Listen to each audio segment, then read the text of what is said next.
Welcome to the Putting You Back Together Again show. I'm Rochelle Booker, aka Coach Ro.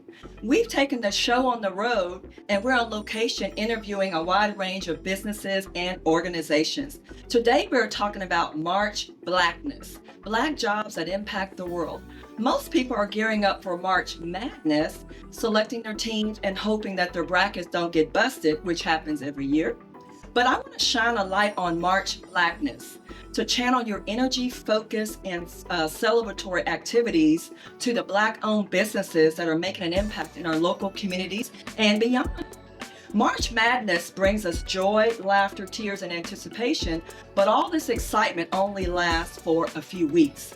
However, what lasts beyond the month of March, but doesn't get the widespread news coverage, press, and spotlight, are the growing Black jobs that are created by Black-owned businesses. There were comments made by Donald Trump during last year's presidential debate about Black jobs. Well, get ready because we're going to take a look at those Black jobs so that you can see the worth and value of these opportunities that are often overlooked. I have the distinct honor and privilege to come into the offices of the Development and Construction Corporation to interview a rising star, Crenshaw. Christian is the CEO and founder of CMC Development and Construction, a company he established in 2016 under the motto, Developing Tomorrow. With 15 years of experience in the construction industry, he has built CMC into a trusted general contractor. His expertise spans across business development, pre-construction, and project execution, ensuring that CMC consistently delivers high-quality projects while embracing innovation and sustainability. Christian holds dual bachelor's degrees in civil engineering and construction science from Prairie View A&M University, as well as a master's degree in construction engineering management from Texas A&M University. His strong technical background, combined with his strategic leadership, has positioned CMC as a go-to firm for complex projects, including work in occupied facilities, higher education campuses, and municipal developments. Beyond his professional accomplishments, Christian is deeply committed to industry education and workforce development. He serves as the Houston chapter president for the Construction Industry Education Foundation and is an active member of the talent committee of AEC Unites. Through these roles, he works to strengthen the construction workforce, mentoring emerging professionals, and advocate for diversity and inclusion in the industry. His dedication to both business excellence and community impact continues to shape the future of construction. Welcome, Christian. Welcome. Thanks, and thank you for inviting me into your office. So the roles are reversed this time. Instead of you being in my studio, I'm actually in your office. And, as you guys heard me read his bio, Christian has a technical background. So when I asked for a short bio, he sends me a white paper. He sends me a 3-page bio. But that doesn't do enough justice because we're going to get into his phenomenal background and the impact that he's making in the community. So thanks again, Christian, for being on the show. So what inspired you to want a career in construction and engineering? Well, pretty much my dad has been in the industry. We actually celebrated in December 40 years of him being in the industry. So we co-founded the company together back in 2016. But as I was growing up, coming up, used to visit his projects, his job sites. He came in as a general superintendent in the construction industry. So been following him for years, and it just dawned on me that I would like to go in the same route as him. Awesome. So Daddy had a lot of guidance and leadership in terms of your career. He still does. So when you were a child, did you play with Legos? I mean, did you build dinosaurs? Were you building stuff as a child? A lot of times I was breaking things down to kind of see how they worked and how they, went together and tried to put them back together. But at those points, once I tore it down, I couldn't get it back. You couldn't get it. So I had a very inquisitive mind when it came to certain things on how things operate, how they work. So It's kind of where my love from construction started with deconstruction. I love it. So now you know how to put things back together, hence the show. So put into perspective your company's 3 core values: integrity, commitment, and excellence. What does it all mean? So for us, integrity, commitment, and excellence, what I like to say, it's a state of being. With those 3, there's not something not something that we've done in the past. The state of being, it's a current state. Integrity, we do what we said we were going to do. Commitment, we're committed to what we talked about or what we were going to deliver, and we're going to deliver it with excellence. So pretty much when we have new hires here at the company, we have a boot camp, and we instill that any meeting we have, we talk about our core values. I love that. I love that. That's awesome. Is CMC an acronym? It's not necessarily an acronym, but my father, again, who's been in the construction industry, and my uncle, actually, they used to work together. So they're electricians by trade. Okay. So originally with their company, or they kind of did things on a lot of industries, there's side hustles. Yeah. So they were electricians doing the side hustle, and they were called C&MC Services. So my dad's last name is Crenshaw, my uncle's last name is McLeod.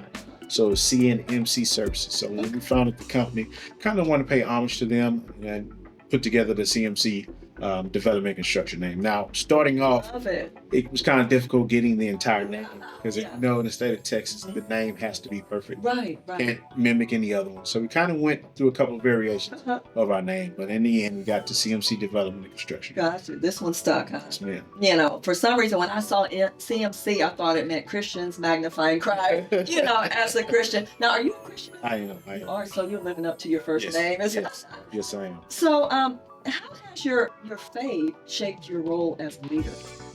Well, I pray every morning on my way to work. Pray throughout the day when certain issues come up and certain challenges come up. But my faith has been real prominent in my role here at CMC.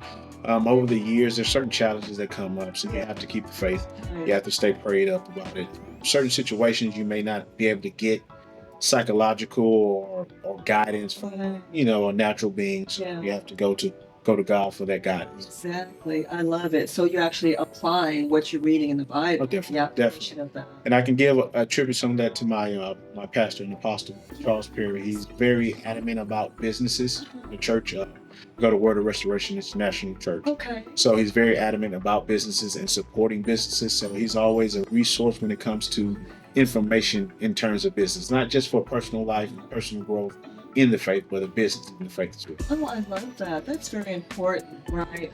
Especially when we're talking about impacting the community, impacting the lives of people that you either work with or your colleagues or even your partners, right? Right. Yeah, that comes into play, right? Integrity is very important. Speaking of your church, did you do some work for them? Yeah, we're actually doing work right now. We're doing a retail center for it's called the Restoration City Plaza. Okay. Previously, we did the Restoration City Life Center, which is a multi-purpose facility. It has a gymnasium, banquet facility, chapel area, have certain events. So those two projects are probably two of our largest projects that we've done with the company, but they all started with a small choir stand renovation in the main sanctuary. So we always talk about repeat work, repeat clients doing a good job the first time, operating with integrity, commitment, and excellence, so we can get repeat work.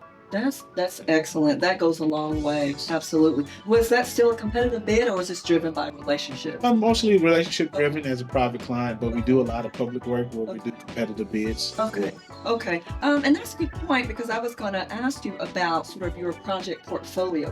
What is that revenue based in terms of your public agency work, public sector work, and private sector? So I would say public-wise, 90% of our work is public work. So it's a major deal of that.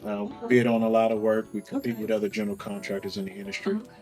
We do higher education, municipality work with certain individuals throughout the state. We're headquartered in Houston, but we have offices in Dallas, Austin, and San Antonio. 4 offices. Okay, 4 and growing. DC, I'm sure you're going to be. Right.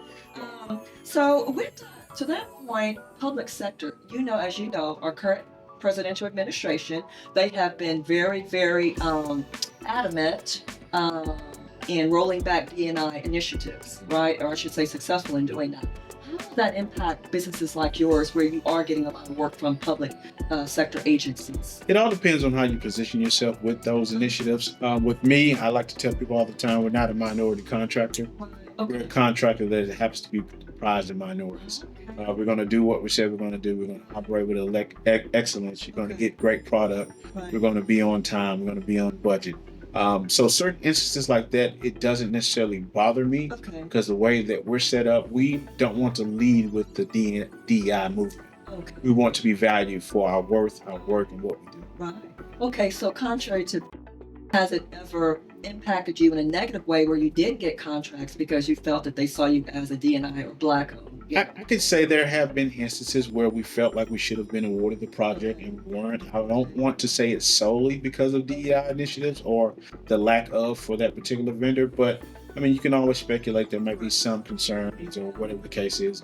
And a lot of times, the smaller companies, we may not have the astounding resume as some larger, but we do have the experience. So that's some of the hurdles that we had to experience first starting off in the business. Right. Yes, me and my father, we've had, and he's of course had more experience. He's built pretty much everything but a space shuttle. So situations like that, we have the resumes personally.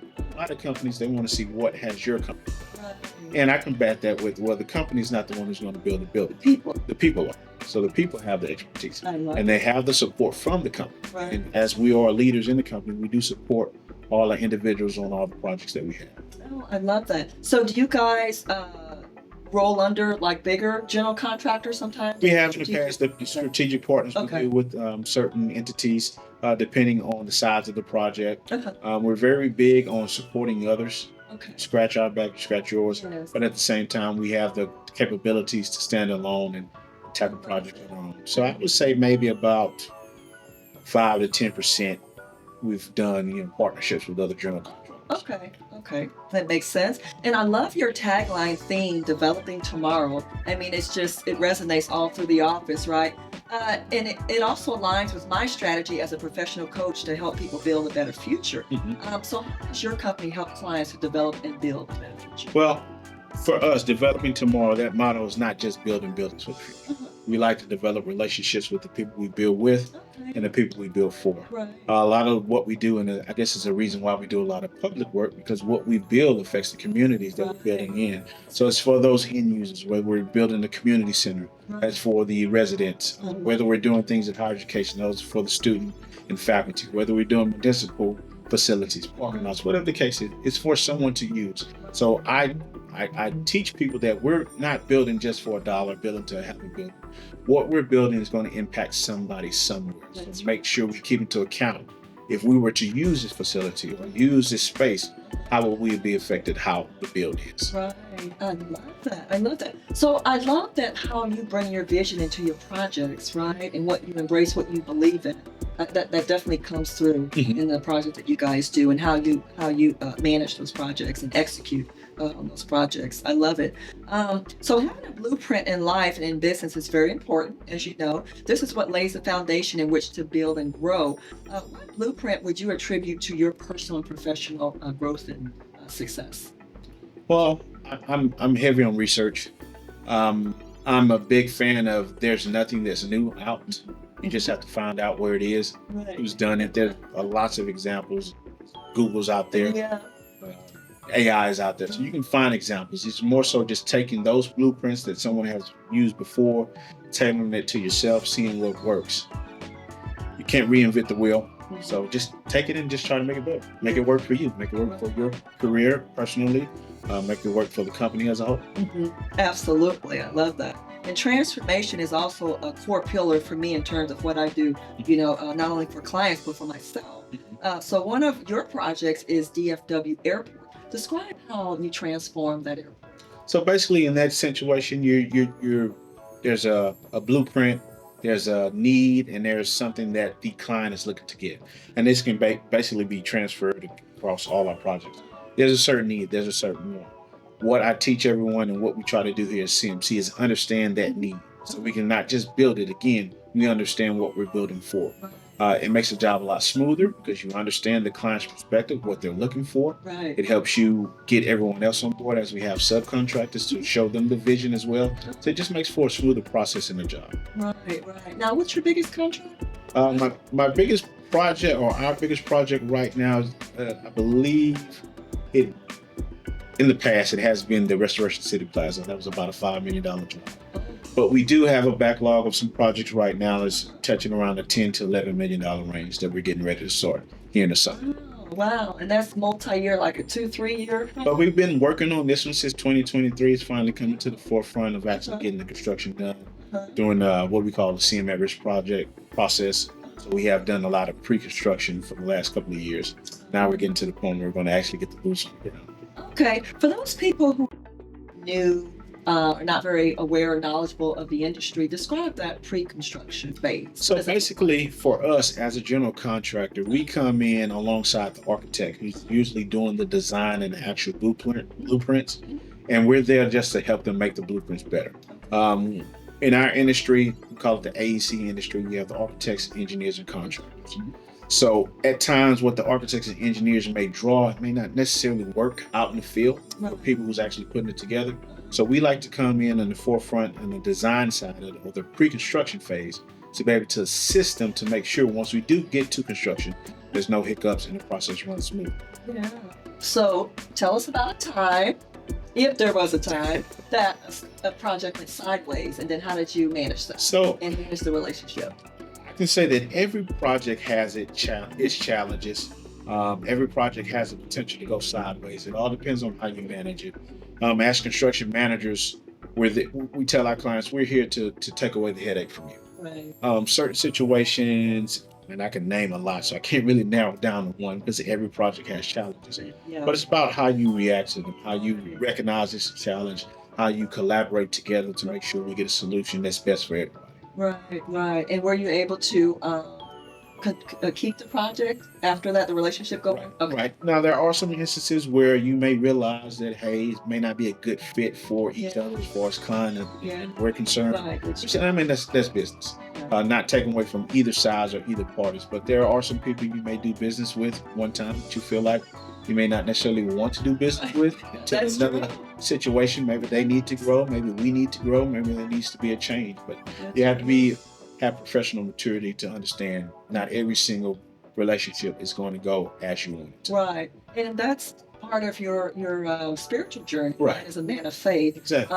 And if something doesn't work out, or it's your fault, or they think it's your fault, just raise your hand and say, sorry, in a way of humility. Right. Right. And you're going to make mistakes. It's just how you handle those mistakes that you make. And take ownership. Exactly. Yeah. Take accountability of it, even sometimes when it's not your fault. Right. It's true. And, coming up through college, we had a saying, it's not your fault, but it's your problem. So, I like that. Sometimes you got to deal with things that's not necessarily your fault, but it's, again, those mistakes that are made, how do you handle them? Yeah, and that, you're right, that takes a lot of spiritual maturity. That's right. That's why I pray every day. Yeah, you got to stay prayed up. That's right. Boy, and you're really on the move in the community, making a difference. So tell us about Swing for Education. What is it? So Swing for Education is our premier golf charity event. It actually kind of started off as a company. I kind of pride ourselves on culture-wise. I like to have something for the employees at least once a month. Right. So typically in the month of July, we would go out to Top Golf and do a golf outing. We did that for several years till we actually decided, why not make this a charitable event? So I came up with the idea of the Swing for Education Golf Charity Event. Basically, all the proceeds, we pick an entity or organization that has some type of education background, or we like to donate to education. Right. Sometimes it's a construction education or general education, but we want to basically give back to the community for education. I'm very big on education. I think based on my career and people I've dealt with in the industry, they have been big on education, so it's kind of rubbed off on me. So it's kind of what we do. This year, we'll be having our third annual golf charity event in Houston. Now we're expanding it to all our offices across the region so they can have their own event, have beneficiaries for them. So. Oh, really? So you guys reach out to sponsors and have Correct. other companies sponsor. So who can be a part of this event? Anyone. Sounds fun. Anyone. So I can go and Yes, you attend can. and really, Yes, you can. okay, just pay a fee. And... Yeah, there's just a nominal fee. You can have a single person team, or you can have a 4-person team. Okay. Now, what I like about this golf tournament or golf event is different from traditional. You don't have to be out on the full golf course hitting 18 holes. We're at Top Golf. We're in a controlled environment. Okay. There's AC, there's food, there's beverages, and it's just a good time. Love it. Do I get a T-shirt? Oh, yeah, definitely. That's a goodie bag you get T-shirts, you get a lot of perks. A lot of perks. I think I'm going to be there. I love it. And how much do you guys typically raise? So in the past, we've raised $10,000 to $15,000 to give back to different organizations. But each year we're trying to grow and do more. This year we're trying to get to a $50,000 goal of being able to give back to various organizations. Really nice. And how much have you awarded, like in scholarship? So what we typically do is we give it to so like I mentioned, or you mentioned in the bio, I'm a part of the Construction Industry Education Foundation. So what we'll do is we'll donate to that organization, and then that organization will deliver scholarships. Oh, I see. Okay, they'll divvy that up. That's excellent. Then they give you a report, obviously. What they do with the money? In fact, we actually have being involved with that foundation. We actually have an employee now who was a part of that kind of competition that they do every year. It's called the Design Build Competition, which we're actually doing next week. But that actual student who's involved with it, he's actually one of our employees now. Oh, really? Boy, that's very interesting. Sounds like a lot of fun, and definitely, something that's such a tangible way to express your appreciation and your passion and love for education, right? And some kids, let's face it, don't have a parent. Right, There exactly. to really help prop them up and build them up and give them that pathway to success or to further education. They don't have that infrastructure to inspire them and encourage them. So I love the fact that you have this event to do that. Yeah, to give them hope. Right, and even college is not for everyone. It's Four-year not. college is not for everyone. It's not. There's alternatives. There's trade schools. There's Trade different community colleges you can go to, or you can go directly into the trades. That's what's so great about this industry. You can have a high school education and still be successful in the industry. Right. So, I mean, and to that point, how would someone who's in high school, how would they look at getting exposure to this industry, like getting their foot in the door, I should say? Like, if they don't want to go to college, you mentioned trade school. So, like maybe a junior college or something? Yeah, things like that. Okay. We have certain trade schools, like OwnStar has a program. Okay. HCC has programs. Different, San Jack, some of the community colleges have trade schools, or they have dedicated trade schools throughout the city of Houston. And getting exposure. There are certain general contractors like us who have programs that bring in, high school students, kind of teach them on maybe carpentry work or things like that, get them involved with it. And our industry is very hands-on when it comes to the trades part. There's only so much you can learn from a book. That's true. Right. So you have to get out there in the field. And so sometimes there are opportunities for individuals to kind of shadow or be apprentices for certain people to make their way up in the career. Right. And what does your training program look like for them to get sort of acclimated? Well, with here, if you ask my dad, he'll say I should have been a professor. If you look around our office, there's a lot of whiteboards, and I like to write. I feel like if we write down our thoughts, whatever the case is, it's easy to portray. Yeah. So what we like to do, we actually have what we call Crenshaw University, which is a platform. It's a training platform for all of our employees. It gives several different types of training, whether it's virtual, we may do some hybrid or in-person type of training sessions. We also try to foster outside education, continuing education, and certifications for our employees. I love that. Boy, that is wonderful. And it's just such an empowering way to build up people and give them, kind of fill the gaps there that they have, and give them some direction. Right. Some guidance. Sometimes you just need that direction, just need that push, that little spark to get to where you need to be. Right, exactly. Look at you. I love it. The Crenshaw University. So can they get a PhD? We'll get you something like that. The paper can say PhD. There you go. May not be accredited. It may not be accredited. And so we kind of touched on education, but more along the lines of recruitment.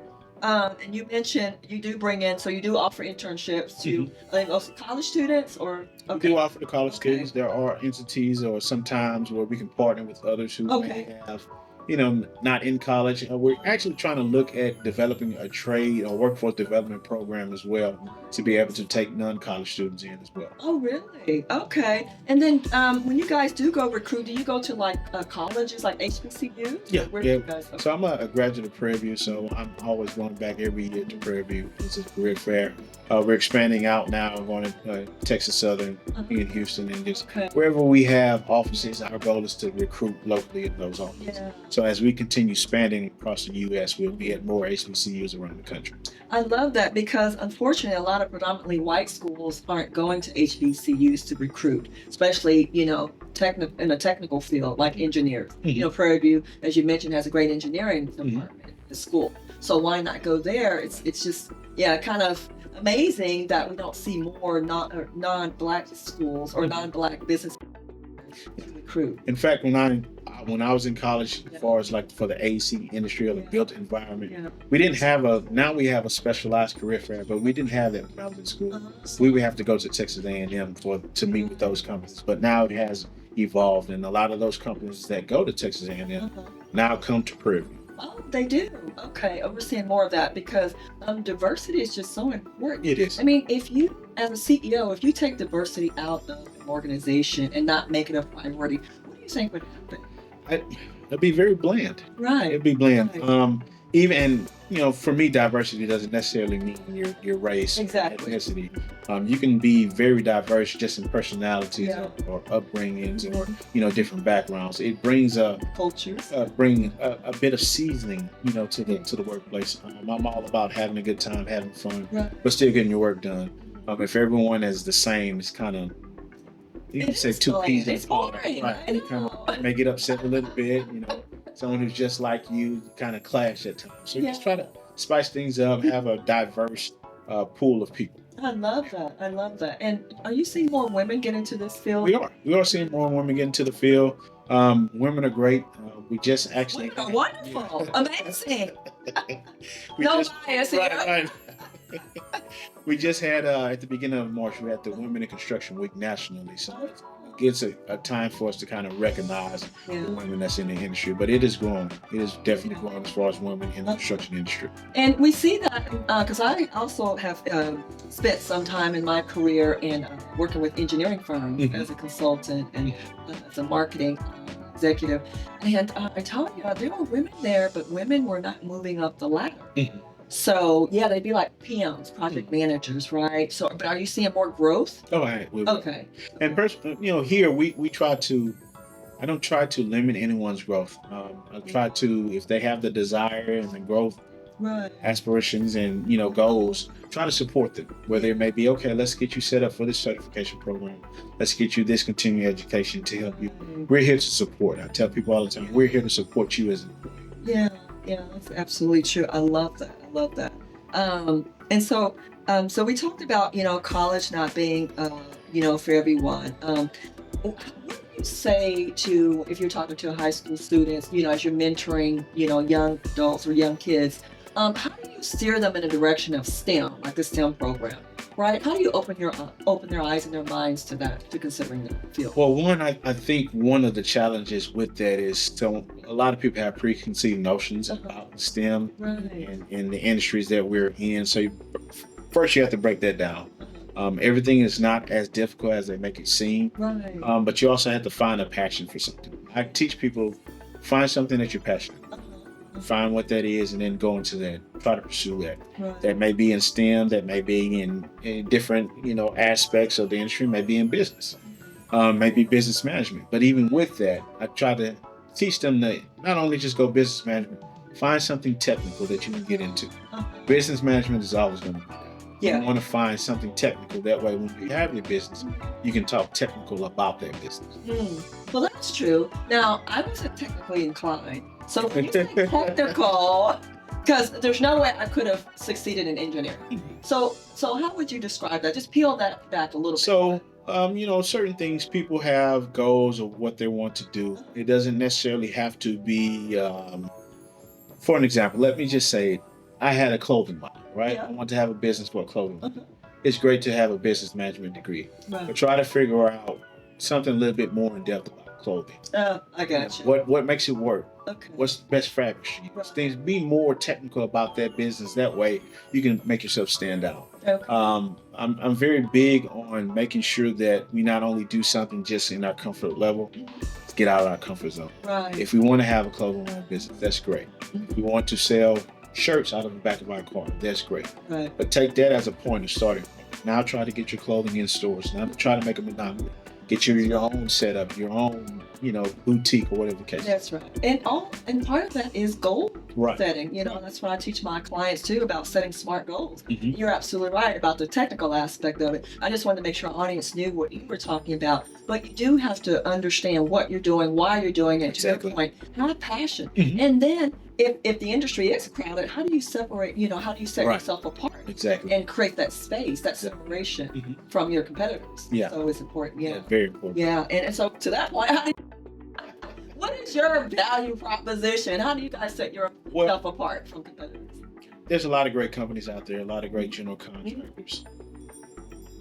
I kind of show how we set apart from others by the passion, from leadership on down. Every single project that we have, I'm a very busy man, but every single project I'm involved with in some shape, form, or fashion. Not every single company can say that their CEO is supporting. A lot of large companies, their CEO may be in New York or LA somewhere. So they can't support a project in Houston. Right. I kind of pride us on, me and my father being co-founders, co-owners. We're involved with every single project. We give you that extra sauce, that extra expertise to the project to make sure, because we're looking at it from a client perspective. Right. Making sure the client is taken care of. I love that. Well, tell me about that secret sauce. It's a secret, so I can't talk about it too much. You can't talk about it. So now your dad still has a hand, obviously, in the business. He's still very visible and present.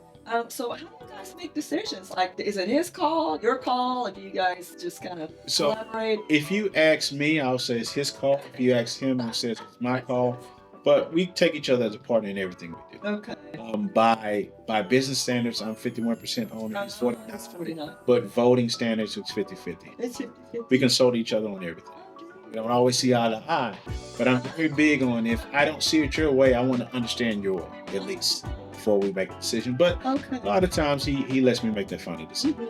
And Appreciate it. And you appreciate that. So is he actually boots on the ground, like managing projects himself? He does from time to time. He's actually doing that right now, especially if it's a client that, like the church that we work with. It's very special and near dear to him, so he likes to be boots on the ground on those projects. So he's out there kind of maintaining things. Sometimes I try to pull him back in so we can continue doing the business we need to. Right. But that's how he grew up. He spent 20 years as a superintendent out in the field, particular company. So that's what he does. He feels at home when he's out in the field. Oh, wow. I can tell he's definitely passionate about that. So if someone who's watching us wants to start a career in this industry, what advice would you give them? Going back to that passion thing, you got to be passionate about this. There are going to be challenges. There are going to be things that you're going to face. Right. There are going to be some things that make you want to quit. But you have to be passionate. The good has to outweigh the bad. And I tell you, not just this industry, not just construction, any business. Any business. You have to be passionate. That's because there are going to be long days and long nights, sometimes when you don't get any sleep, and you want to make sure that you still can do it the next day. I tell people, think about doing something, I would say 18 hours out the day. Oh, wow. If you can do it 18 hours out the day, then that's your passion. Then it's your passion. That's a good way of looking at it. I love that. And is it pretty lucrative in terms of like the pay scale compared to other industries? It's starting off and knowing how the industry has been. It was kind of on the lower scale compared to engineering and architects, but I can say it's getting there. It's getting there. You can make some money. So Christian is giving out the paper. Yeah, you're gonna get some paper here. You work with CMC. Oh my goodness. Now, is there a lot of volatility? Because I know when I worked in engineering, there was a lot of volatility, a lot of sensitivity, and then too, we worked on a lot of oil and gas projects. So it was just up and down, up and down. Is it more stabilized now? It all depends, and that's why we try to diversify our portfolio. We try not to have one particular type of construction that we're involved in, because, like I said, the industry, the market's going to fluctuate. Oil and gas may be doing good, and housing may be doing bad, so they kind of fluctuate what happens. One of the main things, or a few of the main industries I like to be involved in, is education. Because schools always have to be built. Yes, correct. Another thing that we're trying to get into is the medical healthcare. I hate to say it, but there are needs for medical wherever you go. So those two industries, and some of the entertainment and retail side of it. Someone always needs to go somewhere and kind of relax. So those three are kind of main things. Exactly. Now, speaking of, in medical facilities, of course, there's a lot of, there's illnesses, sicknesses, but it's not just physical, there's also spiritual sicknesses. Right. And with that, more churches are springing up. Exactly. So you guys getting more churches too? Yes. In fact, we try to, based on our experiences with our church and doing things, there have been a lot of opportunities for us to. Exactly. Again, shout out to Apostle. Definitely puts us in contact with other people who may have construction needs. Oh, that's awesome. And that's exciting to be a part of those projects. Yeah, yeah. And so, if you were alive during the early civil rights movement, what role do you think you would have played? That's a tough question. I don't think I would be the vocal civil rights leader, You don't think so? but I would be involved in it. In something, yeah. You would be doing something. I would be doing something. Maybe behind the scenes, somewhere orchestrating and setting up a protest. I said, no, I did it, but I did it set up. Yeah. Have you been involved in any process over the last few years, like with George Floyd and all of that? I haven't physically been a part of anything, but I have, expressed my, my passion and concern for certain things that has been, kind of going on across the world in a sense. I try to make sure that I do my part how I can do it. Like I said, I may not be the civil rights activist, but I can do my part some way. You have to do something. I can give opportunities to those who may not necessarily have them, give them a light to shine. Exactly. And then how do you encourage young people to get involved and express themselves where, the majority tries to mute certain people? So how do you encourage them not to be muted, to voice their opinions? So there's I don't want to say there's a certain way you can talk and voice your opinion, but there's an unwritten rule of how you should express yourself. And I'm kind of have learned this, I'm still in the process. Voice your opinions. Just make sure the audience that you're talking to understands it. And there's certain mediums of how you can do it, when you do it, and where you do it, in the sense of making sure it comes across the right way.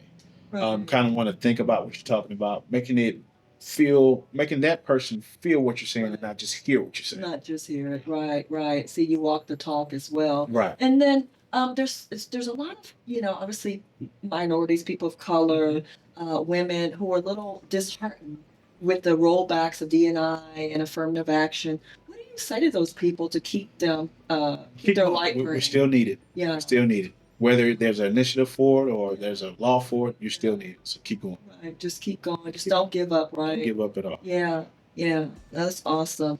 Do you have a favorite activist or politician that has sort of made an indelible mark on you, an impression on you? I don't have a favorite, but I listen to all. And I kind of take everyone's side, whether it may be either it's side of the spectrum, Democratic, Republican. I like to understand people, what their thought process is, what do they think. That way, it can help me with whatever situation I may be in. And it's not just about party affiliation, right? Exactly. What is in your heart? What is in your mind? How do you treat people? Right? I think that's at the core of it. Right. And a lot of times people, pin party against party, but it doesn't do us any justice. It doesn't. I want to make sure that, again, the people are heard, people get their concerns addressed and move forward. Yeah. Well, what advice would you give to these politicians who can't seem to negotiate across the aisles? As a businessman, successful businessman, what would you say to them to kind of get this country turned in the right direction? Say, listen to the people. Yeah. Don't listen to one group. Listen to all the people. I love it. Listen to all the people. Right. I love it. What are you most proud of? Currently, I'm most proud of my family. My family. Okay. Been happily married, coming up on 4 years in October. And congratulations. We have 2 little ones, so I'm mostly proud of that. A newbie? Yes. But I'm mainly proud to be able to provide for my family with the business. Looking to keep growing as far as the business is concerned, possibly with the family, maybe growing more. But making sure I can provide for my family. And not just my immediate family, but extended family as well. An extended family as well. I love that. Well, you don't look like you're sleep deprived. You look like you're full of energy. Well, if you're around the office during the day, I have to keep moving. I keep it loud to make sure I don't fall asleep. Oh, really? Okay. And speaking of being a provider, taking care of your family. So when you ever decide to retire, you've got a lot of years ahead of you, right? What's your succession planning look like? So I would run the company. I would like for I have a son and a daughter. potentially, more children. But I would like for my children to take, and my nephew as well, to take over and be a part of the business, Really? continue the legacy on. Yeah. And I'm not one who's going to try to push them to take over and be in the industry and do what I did. I would hope that I can express my desire for them to take over the action. Like your action. Kind of how my father did me. He didn't really push me to get into the industry. Mhm. He actually wanted me to be an engineer, and I tried civil engineering. You did? I just didn't really like the design side of it. I like to be out in the field. I like to be a part of the construction, the build of it. So I want to be able to persuade them through my actions of what I've done in life to take part of the company. Okay, I love that. And then, how would you like strangers to remember you? What legacy do you want to leave behind? My legacy, I would like for it to be that I'm for everyone. Not, For everyone. I do understand that you can't please every single person in the world. I do understand that. But I want them to understand that I understand them. Right. I love that. And I love your signs about it's impossible with the I am crossed out. Mhm. Is there anything that you thought was impossible that was a huge hurdle that became possible that you were able to Starting this business. Starting this business. It was a hurdle. Wow. For some time, we had to basically decide how, because I was still working at the time Uh-huh. when Uh-huh. we kind of decided to go full fledged. Uh-huh. But just figuring out how was that going to work, how was I going to Right. provide for my family, Right. how was I going to get money, and can't just take all the money out the company. So those things kind of seemed impossible, but again, Yeah. I had to bear down, figure out a plan, write it down, make sure I stuck to it, and had certain goals. Okay, in the next 6 months, this is what we need to do. In the next 2 years, this is what we need to do. Now we're at a point where the next 4 or 5 years we have certain goals, and the next 20 years we have certain goals. Uh-huh. And have you always achieved your goals or fell short of not achieving? We have fell short, but that doesn't necessarily mean that I have to abandon that goal. That's So right. just push it out a little bit. Yeah. Sometimes you have to pivot. Right. Right. Yeah. And, yeah. And Thing I was taught: don't Right. panic, pivot. that's right. Don't panic, pivot. I love that advice. Well, now we're going to jump into the fun part with some Okay. rapid fire questions. So we're going to get up close and personal with Christian. Are you ready? Ready. Okay, so what two teams did you pick to advance to the championship game for the NCAA men's basketball tournament? I'm not a big college sports fan, Oh, okay. so I wouldn't have an answer to that question. No, okay. Well, one of my teams is University of Houston. Okay, That's my okay. alma mater. I went there, Okay, so okay. go Cougs. Yeah, go Cougs. So who's your favorite celebrity? It's a tough one. You have so many. I would say I have some. It kind of depends. Are we talking, artists? Are we talking actor? It could be anybody. Yeah, anybody across the spectrum.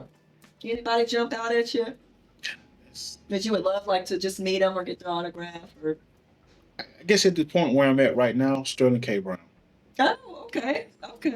Now we talked a little bit about you pledging and a fraternity. So you are a Kappa. Okay. Now, what made you choose Kappa? Well, actually, I have family members, and one of my mentors is actually an older cousin of mine. So he actually went to Prairie View before me. He's a proud member of Kappa Alpha Psi Fraternity Incorporated, Zeta Beta chapter, Okay. lovely known as the Zoo Boys. So Zoo Boys. So he kind of introduced me into the Kappa life. I saw it. At first, I really didn't understand much of it, but Right. after looking at him, seeing some of his, fraternity brothers at the time, just Yeah. kind of pushed me towards that way. Yeah.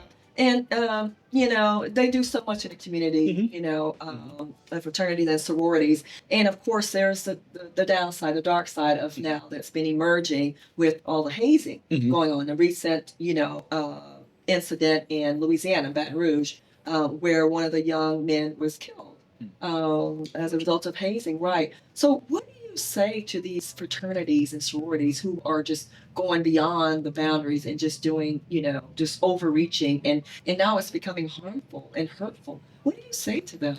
Well, I am not a fan of hazing. Yeah.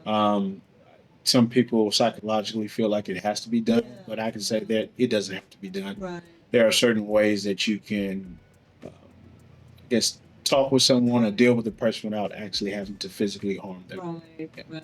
I love that. It's great advice. Great advice. Hopefully people will take that. Yes. What is your guilty pleasure? I would say candy. Candy. Candy. Okay. All right. I love it. You prefer a night out or a night in? Night out for sure. Right. I love it. I'll let my wife see this, but yeah. Yeah. Well, Wife, he's going to be listening to this. a night out with her, let me say that. Okay, yeah, make it clear the distinction, not with your guy friends, but with your wife. I love it. Thank you for qualifying that. Introvert or extrovert? Introvert. I cannot tell. It's I'm Wow. an introvert. Wow, okay. Salty or sweet? Sweet. Sweet. Money or happiness? Ooh, that's tough, man. But I say happiness. Happiness, because you can have money and still Right, not be happy exactly. and have joy. Exactly. Yeah. Prefer to delegate or do it yourself? Do it myself. Now, what would your staff say?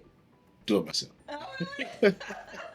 And do they try to encourage you to delegate? Yes, they do try to encourage me to delegate. It doesn't always work.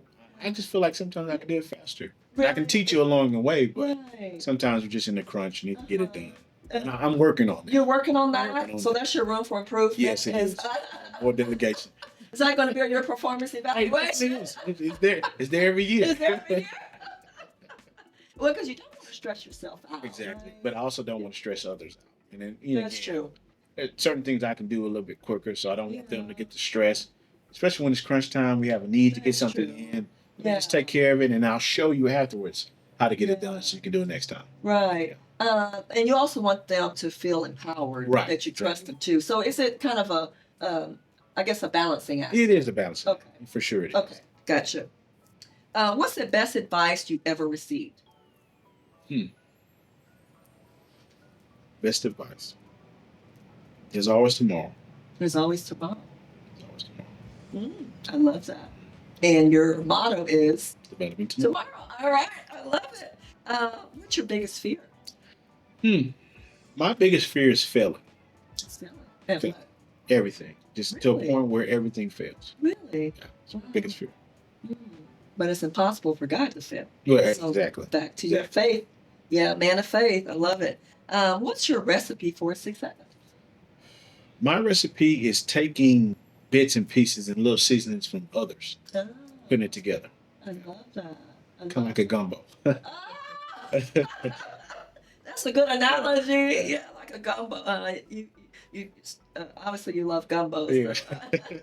Yeah. And what's your favorite book of the Bible? What's that, Matthew? Matthew. It's that transition, from the Old Testament to the New I Testament. love that. The Gospels. I love Yeah. it. I love it. Okay. Well, thank you so much for that. And we covered so much ground, and I want to thank you again for your time and your patience with Thanks for having us.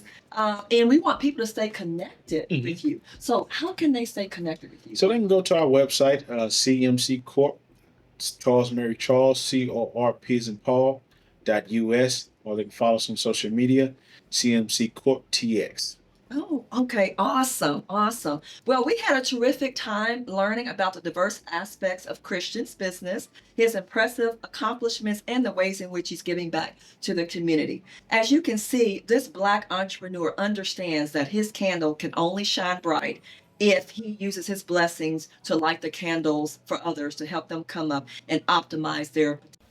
That's why I wanted to do a series on March Blackness, because much of the current administration is trying to make us forget our history and take us back to the pre-civil rights era. But we can't go back. We must stand strong, move forward with passion, purpose, and pride. I will continue to use my platform to celebrate Blackness and the resilience, creativity, love, culture, power, and beauty that it represents. I don't know about you, but I'm proud of the Black jobs. Thank you all again for joining me. Be sure to follow me and like me on social media. I love you, and be sure to love yourself. Thank you, and I'll see you guys next time.